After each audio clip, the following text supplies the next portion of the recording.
Hello, Hannah. I'm just playing with my lighting. Right. Yeah, I think we're supposed to have like a few more people too. So I think we have a little bit of time. Okay, all right, great. It's not quite 6 o'clock yet. Yeah. We just all logged in early, so we're good. I'll be back momentarily.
Well, Hannah,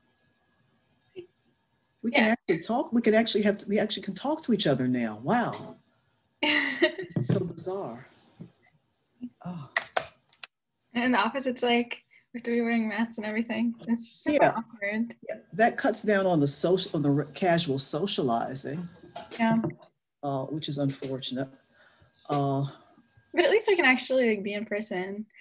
That is true because a lot of people weren't able to do that. I mean, Yeah. the fact that you all were able to finish your internship and come back to it, that's a major coup, I think. Uh, and I don't know what the pre-meds are going to do because they can't get any clinical experience anymore. I have no idea how they do like labs now. I don't know either. Yeah. Um, I was talking to a graduate student today and he said he demonstrates everything, Oh. But then but that's not the same thing as you yeah. doing it. Yeah. How do you get like the practical experience? I really don't know. Uh, so they're going to have to figure that out. And, hmm, do you have any in-person classes? No. The WISE classes that I'm taking were supposed to be in person, but then Crystal and Ursula decided that, they don't want it to be in person anymore. Oh, okay. All right. Okay. All right. So then you have no reason to come, except for your job in my office. You know, Yeah. the campus. I love being on campus. It's so nice here. It is. It is. And what's really interesting is you can find parking now. That's unbelievable. I mean, now I can do an errand in the middle of the day, Mm-hmm. come back, and still be able to find a decent parking space. Mm-hmm. Whereas before, that was not possible. I'm not saying that's a positive aspect of the pandemic. However, I'll take what I can get. It's like over summer, when it's like busy-ish, but it's not like busy where you can't find parking, right? Right. Yeah. I say it's more like summer, and I wouldn't even call it busy-ish. I'd say, midsummer when a lot of people are on vacation. Mm-hmm. Yeah. Now, how many people were you going back to tonight? I'm going to talk. I'm only good for about 30 minutes. Okay. How? What were you all expecting? We were expecting like 20 people, I would say. Okay. Um, I'm trying. I don't know how to do it, but I'm trying to like send them like confirmation emails so they can join, like if they forgot or something. But Okay. yeah. But Okay. if you Okay. think I'm recording it also, so like if we record it, we can just upload it as well. And Okay. All right. Okay. Do what you need to do, and then let me know when you're ready. I'll just be off screen, but I will have my mic open. Okay. okay. All right. Great.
Okay, I think we're good now. Okay, just a second. Oh, well, can I get an attendance list from you? Yeah, of course. Yeah. Okay, great. And I'll open the, and I'll put it in the kiosk tomorrow or when I get back to the office. All right. What's your life like for the job fairs now? It's pretty weird. Like, I feel like a lot of employers are having trouble with like logging in and everything. So I think for two of mine, like the people either logged in late or they then couldn't figure out they went to like the wrong session or something, and then we had to reschedule. Wow, okay. So are you working at the back end of things during the job fair? No, Andrea hasn't really asked me to do that yet. Okay, all right, okay. Okay, well, let's get to the business at hand. Will you introduce me, please? So hi everyone. So this is Alfredo James from the Career Center. So she's here to help you all kind of figure out how to improve your resume and alter it because we're all applied mathematics and statistics majors or like interested in like the math field. So she's here to give you specific tips because of our interest and everything. Okay, right, great. Thank you for that introduction. As you might have gathered, Hannah and I know each other because Hannah is an intern in the Career Center. Hannah is one of two data interns, and she is in this, is this your third semester with us, Hannah? Actually, second. I work for summer this, so I don't know if that counts. Okay, so your second semester with us in the Career Center. And we hope she'll stay with us until she graduates. And then but before she graduates, she'll be responsible for finding and hiring her replacement. So if you're looking for an on-campus internship and you want to find out about what Hannah does, be sure to speak with her at some point. You're all in the same club, the AMS committee. So I like to know who's in the room, and I'm going to call on you to just briefly tell me what year you are. Because that'll give me a sense of where you might be in your career journey. So Rachel, what year are you? What year are you at the university? Rachel, unmute yourself, Rachel. I'm a sophomore. Okay, you too. Okay, all right. Amanda, please unmute yourself. Hello, I'm a junior. You three, okay. Ryan, unmute yourself.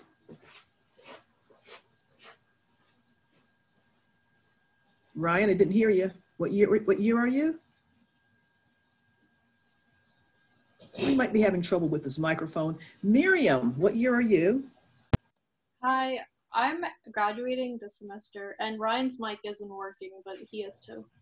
Oh, okay, so he's a senior. Is he graduating in December too? Yes. Okay. Ryan, December grad. Thank you for that. Okay. Gloria. Hello, I'm a senior. Okay, graduating in May or December? In May. Okay. Hyun Park, what year are you? Hi, I'm senior and I'm graduating next semester. May, okay, all right. Anika. I'm Annika and I'm a senior, I'm graduating in May. All right. I'm sorry, Rebecca Zhang. Hi, I'm a freshman and I'm a standing sophomore. Okay. And Tai Shi Lin. I'm a senior. May or December graduate? May. May, okay. All right. So for the people who are graduating in May, you have more time to refine your resume, reach out to employers, do informational interviews with alumni. You have more time to think about what you want to do. after graduation. For the people who are graduating in December, there is a bit of a time crunch.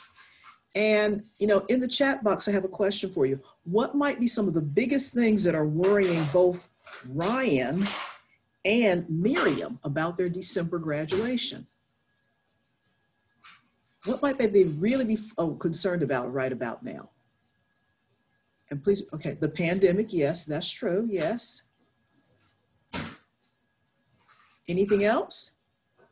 Missing out on internships due to the pandemic, yes, yes, that is a real big issue.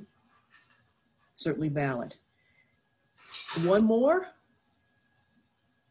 The current job market and how easy it will be to find a proper job. It will not be easy to find a proper job. I can assure you of that. Everything that you've identified here, the pandemic, all these big, I get it, okay. The pandemic, not being able to get internships because of the pandemic, that is all legitimate. Now, you're not alone in that anyone who's graduating, certainly who graduated in spring, May 2020, summer, and now December, you're in about the same unusual situation. So the key here is to be flexible and to make a list of things that you can control and then focus your energies on that.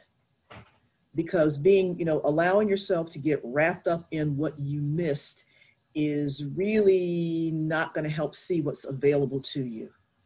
You're all AMS students, I believe, Applied Math and Statistics. So that means that you've had some probability courses, you've had a lot of other math courses, and so you know how to make things work. You know how to measure and evaluate. You'll find those skills are quite useful to you in any variety of organizations. But having a resume is key. So now I'm going to share my screen, and we're going to talk about resume perfection. Right? And resume perfection. And I almost hesitate to use the term resume perfection because that's not necessarily the best way to think about your resume, but that's the title that I'm working with today, okay?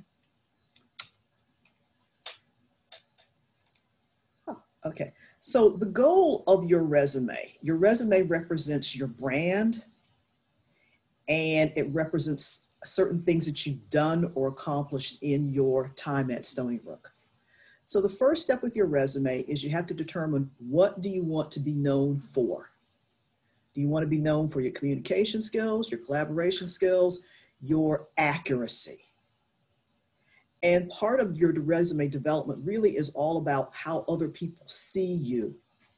You can think that you're the world's best communicator, but if you're not in the habit of doing speeches or presentations, then that's really a limited perspective. And another feature, and step 3, is you want to think about what skills does your audience want from you. It's not just a matter of what you want, it's what your audience wants. So your resume represents your personal brand, the things that you're known for, the things that people seek you out for, the things that other people need. Now, we're going to talk about what you can include on your resume and how you can include it. Now, in the first slide, I mentioned that you need to know what employers are looking for. And that's true regardless of your major, regardless of whether or not the economy is in good shape, bad shape, or indifferent shape. You still need to be aware of what employers want. And according to our national organization, employers are looking for these career competencies from recent graduates. They're looking for communication and problem solving and digital technology and professionalism and global understanding, career management, leadership, and teamwork. So I'm going to stop sharing my slides for a second so I can see the chat box. Can anyone give me an idea of something that they've done that's an example of problem solving? And you please respond in the chat box. Can you give me an example of problem solving?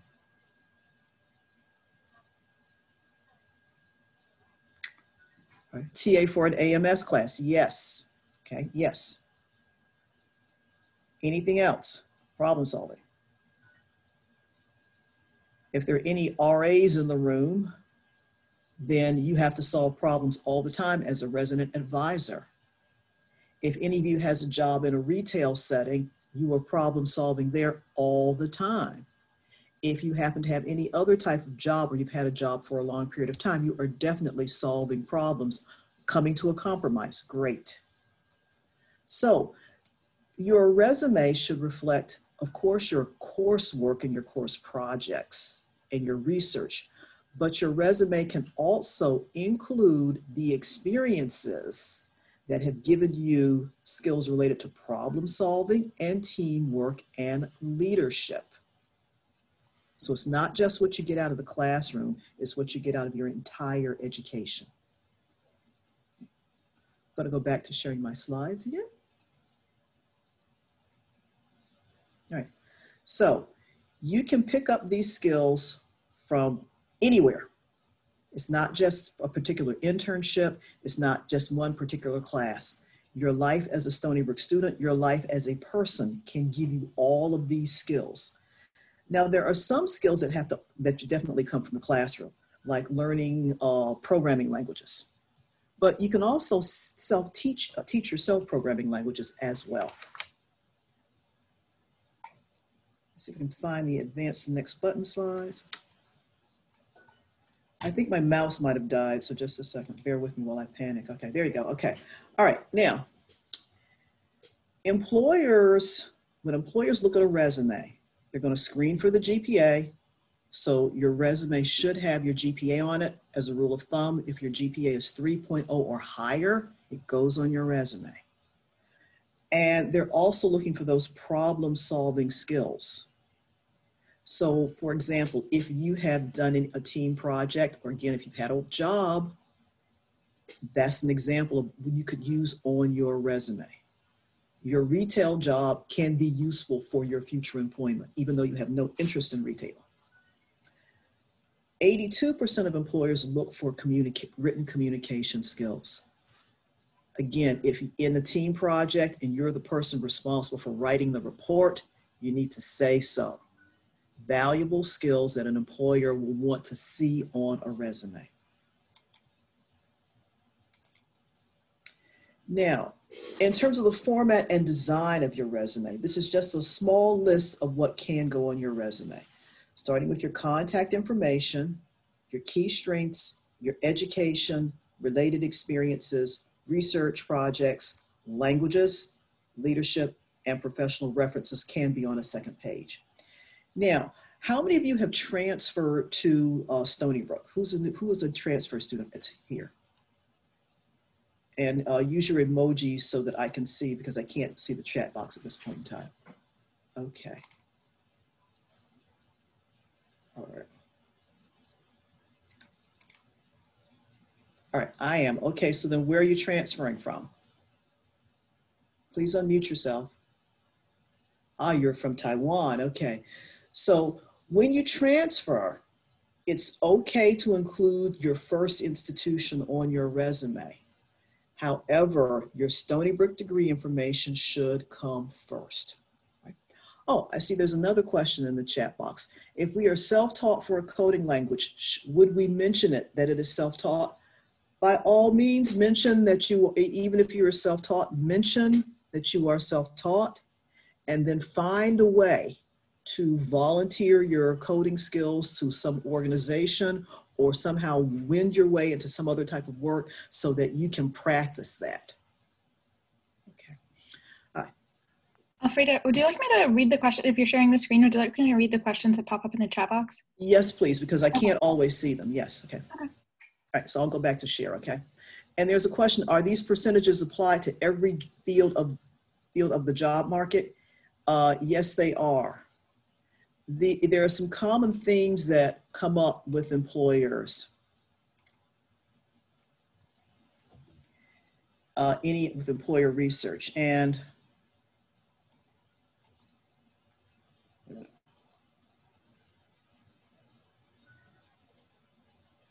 there it is. Okay.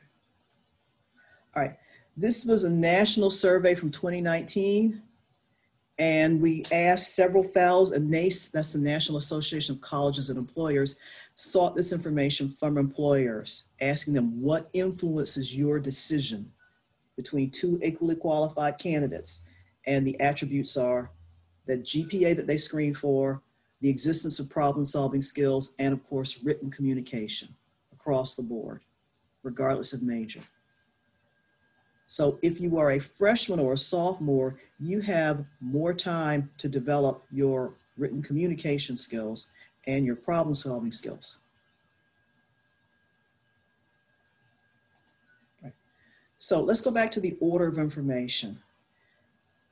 Employers will spend, they used to spend 60 seconds, then they started spending 30, but recently we've learned that it's down to 6.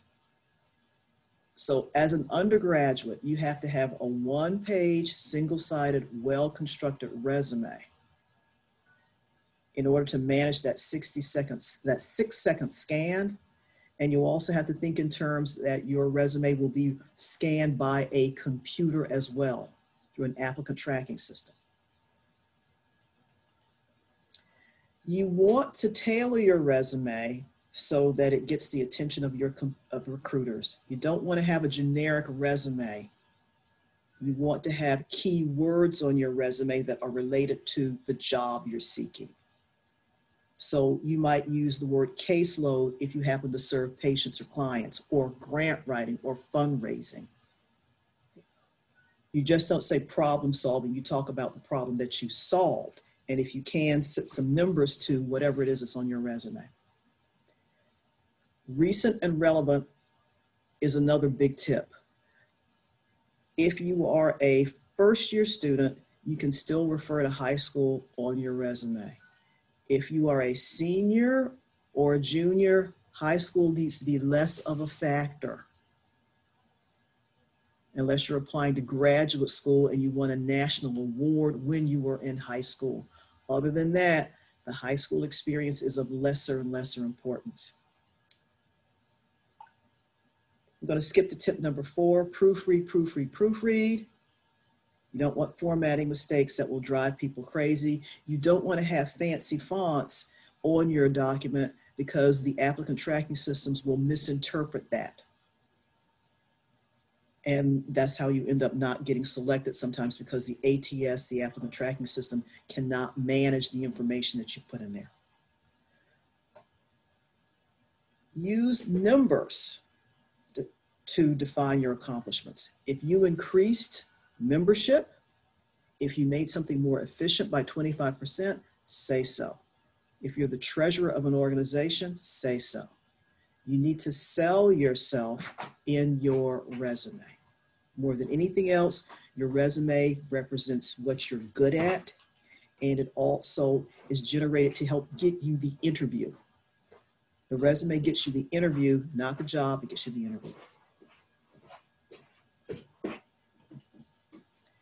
Now, this, you want to have strong statements, not wimpy statements, but strong statements. Let's take a look at this. 2+ years of client-facing experience, public speaking skills, and expertise in the healthcare industry. Advanced technical skills in SPSS, SAS, Excel, and programming languages. Or a result-driven and bilingual candidate with exceptional communication and patient care skills proven by outstanding evaluations from supervisors. Now, these are pretty strong statements, and I'm not asking you to have statements like this, but let's go to the chat box, and I want one of you to briefly to write a statement about something they've accomplished recently. And I want you to quantify it if possible, and I want you to reflect on, to include the skill that it reflects, okay? So Hannah, let me know when people start putting things in the chat box.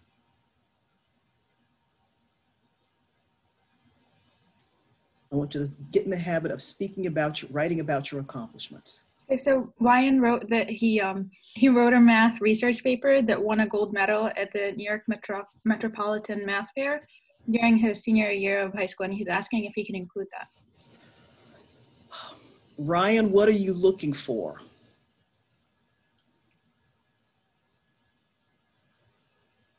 Because I believe Ryan's graduating, right? Hi, can you hear me? Yes, I can hear you. All right, perfect. Hi, I'm looking for like an actuarial position somewhere along the lines of financial analyst.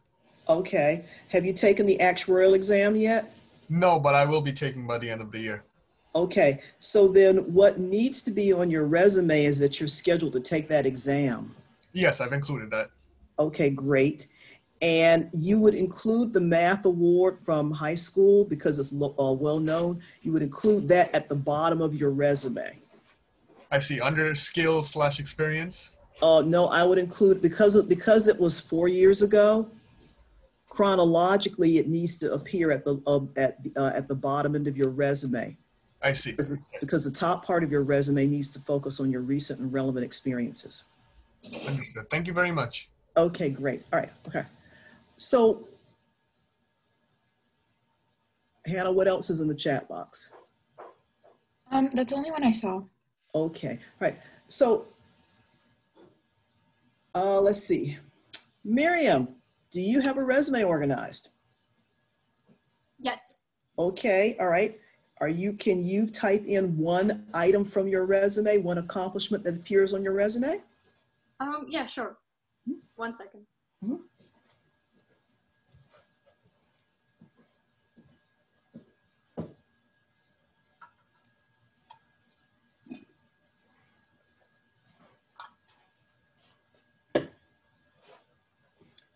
Okay.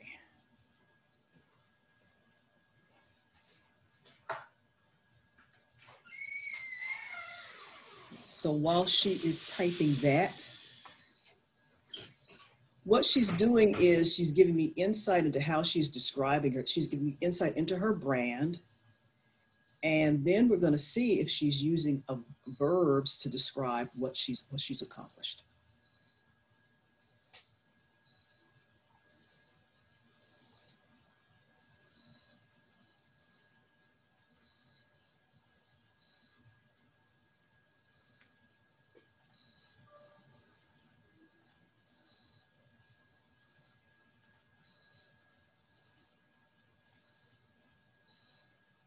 Okay, 2+ years of American Sign Language. Okay, great, thank you.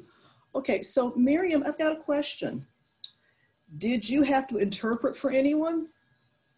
No, actually, my younger brother is nonverbal, and he Okay. uses ASL as a means to communicate. Okay, all right. So are you responsible for any of his direct care or helping him navigate schools? Oh, definitely. Okay. So in this case, you could include, you definitely include the 2+ years of American Sign Language, but also indicate that that you are responsible for a family member. Okay. All right. So it's not going to be the only skill that you list on your resume, but if this is a key feature of your life, the use of this language, then you need to include it. Okay, thank you. You can certainly include it. Miriam, what type of positions are you looking for? I'm actually also looking for actuarial positions. Okay, so which means that you have the actuarial exam on your calendar, right? Yes, I do. Okay. So all of you should be familiar with actuarial science because you're AMS majors. And that is a very strong, that is a field in high demand that is well compensated, but you have to take an exam in order to get into it. Right? Or at least be in the preparing for the exam. All right. Does anybody else have anything they'd like to share, share an item from their resume, or even a statement they would like to revise on their resume? Who has something on their resume they'd really like to revise? This is this Yo-Yo? Hosted office hours and graded homework for 89 students. Okay, that will be a great bullet point. Tutored students on one-on-one sessions. Yes, yes. Here in this example here, hosted office hours and graded homework for 89 students. We know what you did and we know how many people were involved in it. So that's a great bullet point that you should include on your resume. The third one, help the professor resolve complaints and questions. That one, you know, you don't have to include it, but you know, it's good to have. But certainly the first two are well-crafted bullet points that you should include on your resume. All right. What about tutoring? Okay. Well, tutoring can be a bullet point on your resume. You're showing communication skills. You are showing teaching skills. If I were a TA, do I state the class? Yes, you do state the class that you TA'd in. State the subject, and if you need to, if you do a lot of hours, then certainly state the hours that you TA, how many hours per week or per semester you TA. But you need to be sure to, you know, quantify whenever it makes sense to quantify. All right. Now, there's one question that I didn't get to. Oh, yes, communicate with more than 100 customers daily to answer questions. Yes, you quantified it. You're answering, you're telling them what you're doing. If you end up getting an award for your exceptional customer service, then you would say awarded outstanding worker, you know, for communicating with over 100 customers. All right. What about courses I took? Okay. Yes, definitely. And there's a special place for them. Just a second. Let me go back to the slideshow, okay?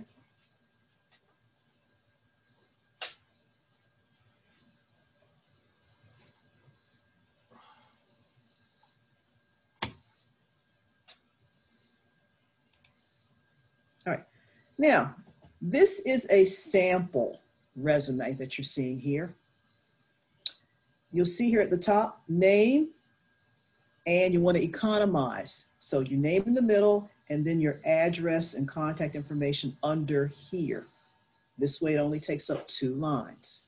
The key string section that I talked about earlier goes here under this. You can then take your education courses, the courses related to your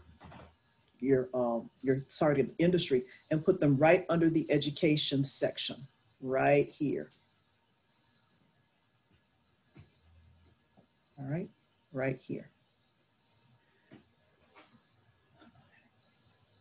I realized when I came in tonight that I left the slides that I want to show you in my office, and I'm at home now. So I have a better example that I can send you later. Now, bear with me a second.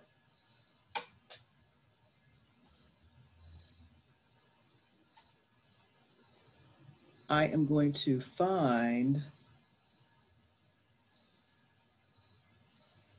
the resume that I want to share with you.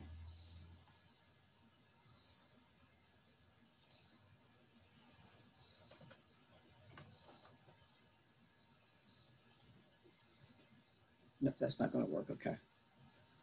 I'm not going to torture myself. Okay, sorry about that, folks. All right. So 1 page, single-sided, with your most recent and relevant information. All right. How do I state how many total semesters? Wait a minute. Do I state how many semesters out of the total semesters I was on the dean's list, or do I simply state the number? You can do it either way. Do it the most economical way. You can say dean's list 9 out of 10 semesters, or you can just say dean's list 10 times. It really is up to you. You don't want a lot of clutter on your resume. A lot of companies ask for a cover letter or a resume. Is there a preference, and should I include both? Should I have and include both? Do whatever the company wants you to do in terms of documentation. Look at your resume as the poem and the cover letter as the narrative. Now, you can include both because sometimes that's a very good idea, especially if you have a lot of experience that you feel that you can't, that's hard to represent on your resume in the format of a resume. So let's go to what you can have on your cover letter.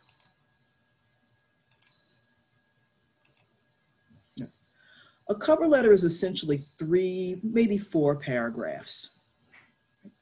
In the first paragraph, you state your purpose clearly. I am writing to apply for a business products analytics internship position at American Family Insurance, posted on the Handshake database. By the way, this is a real internship that is currently on Handshake, and I hope that at least one of you will apply for it. But you'll see here, or maybe you won't see here. You'll see here at the top, point 1, you'll see that your name, the position you're seeking, the company, American Family Insurance, and where you found it. This helps recruiters understand how you learned about them. So please, always start your first paragraph with what you're seeking and where you found it. And be sure to personalize it with the company's name. That way the rep will know that you've targeted their organization. The second paragraph should explain the match between what you have and what they need. You will note from the enclosed resume that I have prior customer service experience. And that customer service experience could have come from working at Target, but you want to include that. Or you might refer to your customer service skills from being a tutor or some other role. In the third paragraph, you want to explain why you want to work for American Family Insurance. You just don't want to say it's a great company. You have to give them a because statement. You want to work for Google because of what it produces, or you want to work at Northwell Health because they're a leading healthcare organization in the state of New York. Or you want to work for Citigroup because of their products and services. All right? So a because statement is really important in that third paragraph.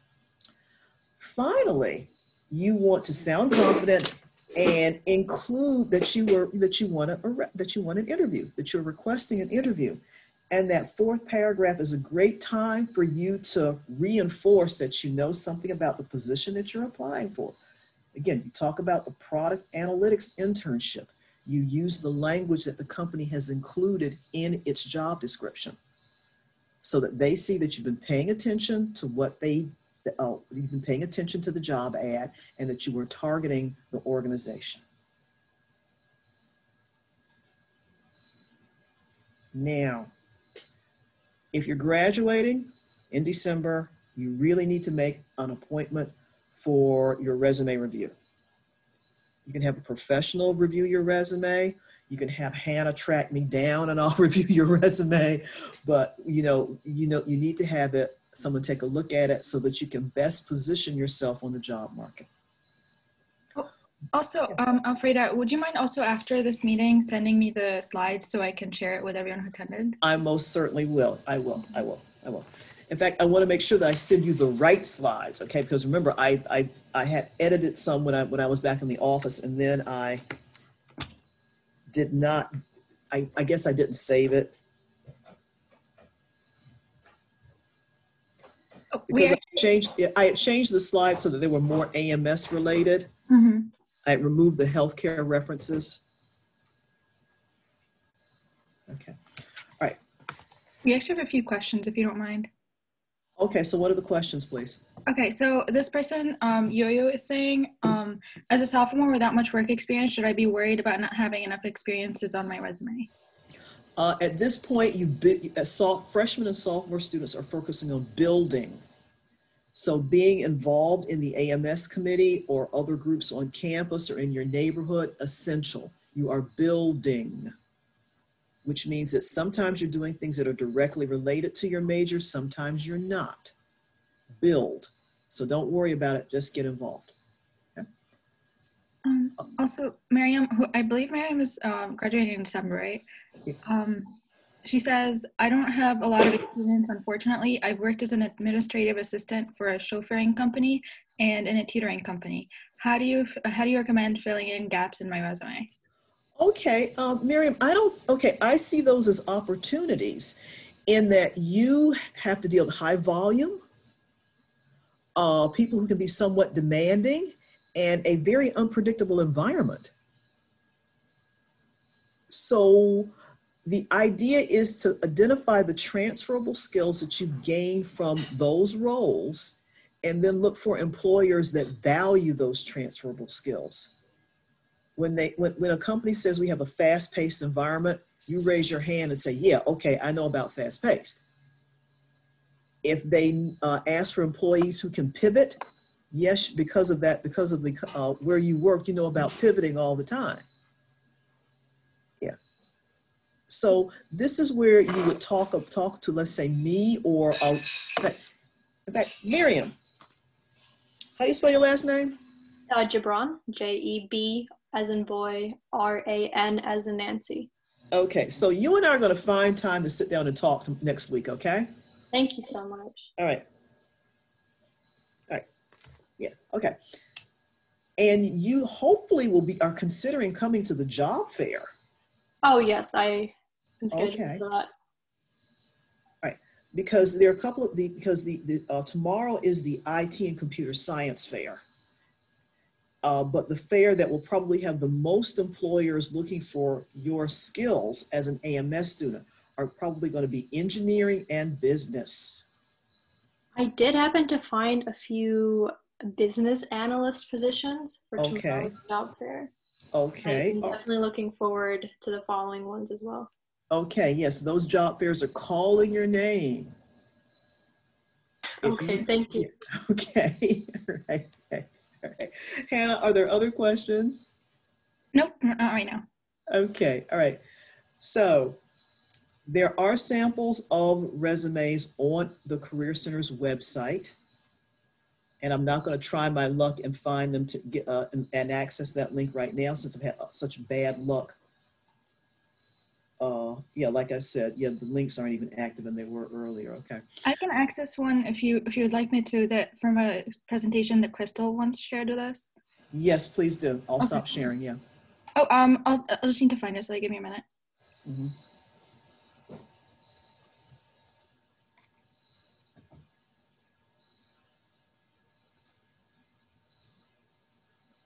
Okay. Miriam, from my experience, most administrative assistants are quite adept at managing documents and scheduling. Oh, definitely, especially in a chauffeuring company. Okay, and do you also interview people? No, I don't do that because everyone's an independent contractor, so I don't Okay. know that. Are you involved with the tax the tax documents in any way? I keep them organized. I have Okay. a little system set up so it's easily accessible because the most people I work with aren't that tech efficient. Okay. All right. Okay. Great. Yeah. So, all right. Thank you for that, Miriam. Okay. Let me end this. Okay. All right. Now, thanks for sharing this, Hannah. Okay. This is just perfect. All right. Now, you will see here, you've got the name and the address, the two lines that are where you're economizing the space here. The education is here, and the expected graduation date is on the far right-hand side of the resume. In this instance, the skills are right here. They don't have to be, but it's a good place for them to be. If you have course projects, they would go here. Again, with always a date. You always want to give a reverse chronology for your events, most recent first. I want you to take a look at the work experience that this person has here. East Rock Indoor Sports Complex, Dancers World, and Alfred's Store. These activities are in no way related to the engineering career this individual is trying to start, but it does show your work ethic. Show your work ethic on your resume. Show that you've supported yourself on your resume or you've been involved over time, and you will attract attention. And you will attract attention. So one page, single-sided.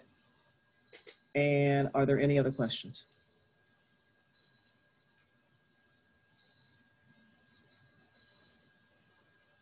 Going once, twice.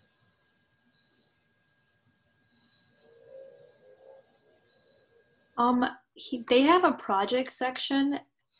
I'm Mhm. also an economics major, and we had to write a research paper that was around 10-15 pages, Okay. and it took a lot of time. Is that also a project or something I can include in there? Yes, it can. Now, what was your research project? What did your research project focus on? It was focusing on subfertility replacement rates and how it affects like Medicare and Okay. yeah. So, did you enjoy that? Did you enjoy that work? Oh, definitely. All right. So then you want to. I would also urge you to look at organizations that are related to that do health policy research. Okay. And some of those organizations might fall into the category of think tank or public policy. Okay, thank you. Yeah, yeah. So, but you and when you look at and you're trying to apply for a job at a think tank, you want to include the academic research writing. Okay. And when you do that, you also have to refer to the types of databases you used or the population you studied. So the short answer is yes, you should include that on your resume. All right. Thank you. All right, you're welcome. All right. All right. Hannah, is there anything else in the chat box? Oh, I can't see the chat box because I'm sharing my screen. Oh, okay. All right. So then let me see. Let's not, if you stop the share, because I can't see it either. Okay, there, okay. All right. I don't think there's anything though. Okay, all right, okay. I'm checking now. I answered the dean's list, we did that. Ah, here is one that I did not see. One person has trained new team members on POS, point of sale system. Who wrote that? That would be me. Okay, Ryan, what type of job was that? This was Zara, located in Soho, New York. Okay. So it was stop there. Okay. Yeah, I can give you a discount. But yeah, it was a flagship store, and we tend to receive a lot of new employees who come and go very frequently. And as a result, being like sort of higher up as a cashier there, they required me to train groups of people at certain times. Okay. So do you happen to recall how many people you trained? I worked there for 1.5 years, and during that time, I'd say I trained 2 to 3 people every 2 months. Okay, so that would be what, about 12? Yes, I'd say 12. Okay, so you would say train between 10 and 12 new, put a number to that. Okay. Train between, 10 to 12 new team members. I like that. Okay, I'll definitely include that for sure. Yeah, put a number to that, right. And I see that, okay. Those 4 bullet points are all mine. Okay, all right, okay. All right, now I have a question. Applying security and loss prevention training toward reducing store theft. What exactly did that mean in terms of your day, or was it something special that you had to do? Throughout the day, since I dealt with most of the clothes that came to the register, a lot of customers would say, I don't want this item. They were undecided when they came to the register. And as a result, we had to keep very close track of which items the customer did want or didn't want based on if we rung it up or not, because the sensor was on every single item. And to ensure no item was sent back out onto the floor, we were given special training to make sure that it had the correct coding, that it had the sensor on it in the correct place, and other such measurements. Okay. So did you have to do, so was that solely your responsibility, or was that a general responsibility? It was a general responsibility. I tended to follow it more to the book. Okay, all right, okay. So then the best you can say is that you had to apply security and loss prevention training, yeah. Now, since you were there for over 1 year, were you promoted in any way? Unfortunately, no, not officially promoted. However, my tasks did expand beyond the basic cashier tasks where I had to manage groups of cashiers on days that managers weren't present or on days that had higher volume of foot traffic. Okay, so then your additional bullet would be managed groups of cashiers in absence of store leadership. Oh, I like that one. Yeah. Okay. Yeah. Thank you so much. Okay. Well, I'm glad you're here. I'm glad to help you tonight, right? Okay. All right. And so let me make sure. All right. So it was a pleasure talking to you all. I will give you the proper slides when I get back to the office, Hannah. I don't know what was going on today with me.